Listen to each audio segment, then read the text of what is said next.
ലോക്സഭാ തെരഞ്ഞെടുപ്പിന് ശേഷം മാസങ്ങൾക്കുള്ളിൽ മറ്റൊരു വലിയ പോരാട്ടത്തിന് കോൺഗ്രസ് തയ്യാറായിരിക്കുകയാണ്. മാസങ്ങൾ നീണ്ട ലോക്സഭാ തെരഞ്ഞെടുപ്പ് പോരാട്ടവേദിയിൽ തന്ത്രങ്ങളും മറുപണികളുമായി BJPയെ പൂട്ടിയ കോൺഗ്രസ് വലിയ ആത്മവിശ്വാസത്തിലാണ്. തെരഞ്ഞെടുപ്പ് പ്രഖ്യാപിച്ച കാശ്മീർ അതുപോലെ ഹരിയാന സംസ്ഥാനങ്ങളിൽ കോൺഗ്രസ് വലിയ വിജയം ഉറപ്പിക്കുന്നുണ്ട്. ശക്തമായ ഭരണവിരുദ്ധ വികാരം നിലനിൽക്കുന്ന ഈ രണ്ട് സംസ്ഥാനങ്ങളിലും BJPക്ക് കാര്യമായ വോട്ടു ചോർച്ചയുണ്ടാകുമെന്നുറപ്പാണ്. അതുകൊണ്ട് തന്നെ തന്ത്രങ്ങളും നീക്കങ്ങളുമായി 24 മണിക്കൂറും പ്രവർത്തിക്കണമെന്നാണ് നേതാക്കൾക്കും അണികൾക്കും കോൺഗ്രസ് നേതൃത്വം നൽകുന്ന നിർദ്ദേശം.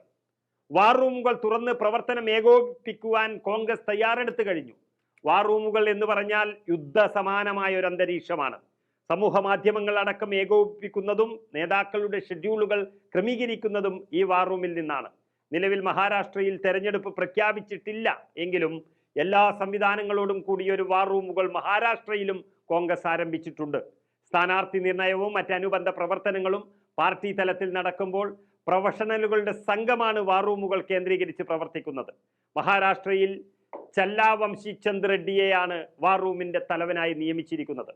ഹരിയാനയിൽ നവീൻ ശർമ്മ വാർ റൂമിനെ നയിക്കുമ്പോൾ ജമ്മു കാശ്മീരിൽ ഗോകുൽ ബുട്ടയെയും വാർ റൂം അധ്യക്ഷന്മാരായി നിയമിച്ചിട്ടുണ്ട്. കോൺഗ്രസ് MP ശശികാന്ത് സെന്തിൽ ദേശീയ വാർ റൂം ചെയർമാനായി തുടരുവാനും തീരുമാനിച്ചു. പാർട്ടിയുടെ നിയമ, മനുഷ്യാവകാശ, വിവരാവകാശ വിഭാഗവും തെരഞ്ഞെടുപ്പിന്റെ ഭാഗമായി കോൺഗ്രസ് പുനഃസംഘടിപ്പിച്ചു കഴിഞ്ഞു. അഭിഷേക് മനു സിംഗ്വിയാണ് ഇതിന്റെ ചെയർമാൻ. സൽമാൻ ഖുർഷിദ്, വിവേക് തൻഹ, ഹരിൻ റാവൽ, പ്രശാന്ത് സെൻ, ദേവദത്ത് കാമത്ത്, KTS തുളസി, വിപുൽ മഹേശ്വരി എന്നിവരെ കൂടി ഉൾപ്പെടുത്തിയാണ് പുനഃസംഘടന നടത്തിയിരിക്കുന്നത്. ഈ സെല്ലിന്റെ ദൈനംദിന പ്രവർത്തനങ്ങളുടെ ഉത്തരവാദിത്തമുള്ള എക്സിക്യൂട്ടീവ് പാനലിന്റെ സെക്രട്ടറിയായി മുഹമ്മദ് അലി ഖാനാണ് തെരഞ്ഞെടുക്കപ്പെട്ടിരിക്കുന്നത്. അമൻ പൻവാർ, ഒമർ ഹോഡ, ഈഷ ബക്ഷി, അർജുൻ ശർമ്മ, നിശാന്ത് മണ്ഡൽ, അമിത് ഭണ്ഡാരി, തരുണ്ണും ചീമ, നിങ്കോംബം ബുബേന്ദ മെയ്തേയ്, അതുപോലെ ലാൻസ് റുഹി, റാൽട്ടെ, സ്വാതി ഡ്രൈക്ക് എന്നിവർ ഉൾപ്പെട്ടതാണ് എക്സിക്യൂട്ടീവ് കമ്മിറ്റി. ന്യൂനപക്ഷങ്ങളിലേക്ക് എത്തുക എന്നതിൽ ശ്രദ്ധ പുലർത്തുന്ന കോൺഗ്രസ് 2 സംസ്ഥാനങ്ങളിലെ ന്യൂനപക്ഷ സെല്ലുകളുടെ അധ്യക്ഷന്മാരെയും പ്രഖ്യാപിച്ചു കഴിഞ്ഞു. ബീഹാറിൽ ഒമർ ഖാൻ പുതിയ അധ്യക്ഷനായപ്പോൾ ത്രിപുരയിൽ റുഹുൽ അമീനെയും കോൺഗ്രസ് തെരഞ്ഞെടുത്തു. ലോക്സഭാ തെരഞ്ഞെടുപ്പിന്റെ ഭാഗമായും കോൺഗ്രസിന്റെ വാർ റൂമുകൾ വലിയ വിജയമായിരുന്നു. യുവാക്കളിൽ ഏറിയ പങ്കും അവരുടെ രാഷ്ട്രീയ ബോധ്യം വളർത്തുന്നത് സമൂഹ മാധ്യമങ്ങൾ വഴിയാണ്. അതുകൊണ്ട് തന്നെ വാർ റൂമുകളുടെ പ്രവർത്തനങ്ങൾക്ക് കോൺഗ്രസ് വലിയ പ്രാധാന്യം കൽപ്പിക്കുന്നുണ്ട്.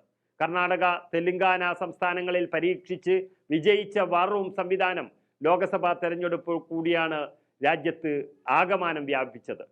ഓരോ മണിക്കൂറിലും താഴെ തട്ടിലുള്ള പ്രവർത്തകരെ പോലും ബന്ധപ്പെട്ട് സ്ഥിതിഗതികൾ വിലയിരുത്താനുള്ള ഒരു സംവിധാനമാണ് ഇതിന്റെ ഹൈലൈറ്റ് എന്ന് പറയുന്നത്. ബയോമെട്രിക് സംവിധാനത്തിലൂടെ മാത്രമേ ഈ വാർ റൂമുകളിൽ പ്രവേശിക്കാൻ സാധിക്കുകയുള്ളൂ. വലിയ നേതാക്കൾക്ക് പോലും വെറുതെ ഓടി വന്ന് വാർ റൂമിലെ കാഴ്ചകൾ കണ്ട് മടങ്ങാൻ സാധിക്കുകയില്ല എന്നതാണ് ഇതിന്റെ ഏറ്റവും പ്രധാനപ്പെട്ട പ്രത്യേകത.